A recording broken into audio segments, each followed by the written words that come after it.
Well, the reason we wrote The Barefoot Spirit was because we learned so much when we built the Barefoot wine brand, and it grew to one of the fastest growing wine brands in the nation. And there's so many people out there that are starting a business, we really wanted to share our experiences with them. And believe me, we learned a lot. So we put it in a humorous story, and it's bits of stories of how we started, the problems that we had, and how we overcame all the challenges. We call it The Barefoot Spirit, how hardship, hustle, and heart built America's #1 wine brand. One of our tips is that you need to start small. Make your mistakes, which you're bound to do, in a small place so that you can run around hat in hand and apologize to everyone.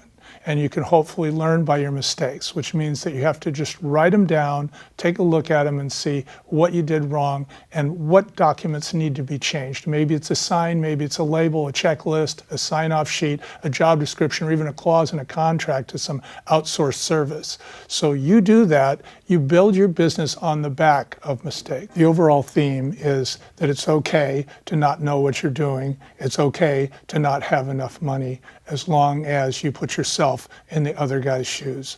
You have to ask lots of questions. You have to be humble. You have to go out into the marketplace and see what the marketplace is telling you that your product must look like, what your service must look like. Instead of creating something and try to impress it on the market, you actually find out what the market is willing to accept, and then you design for that.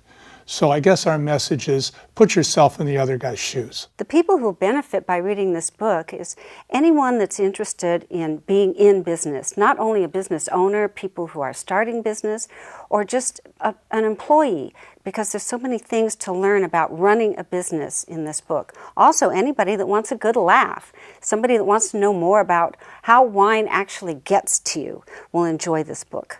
What makes our book unique and stand out is that it's the first book that's been written about the wine business that actually tells you how wine gets to you. In other words, it deals with the distribution system. It's not about what it pairs with. It's not about how it's grown. It's not about the great winemakers. It's not about the varietals.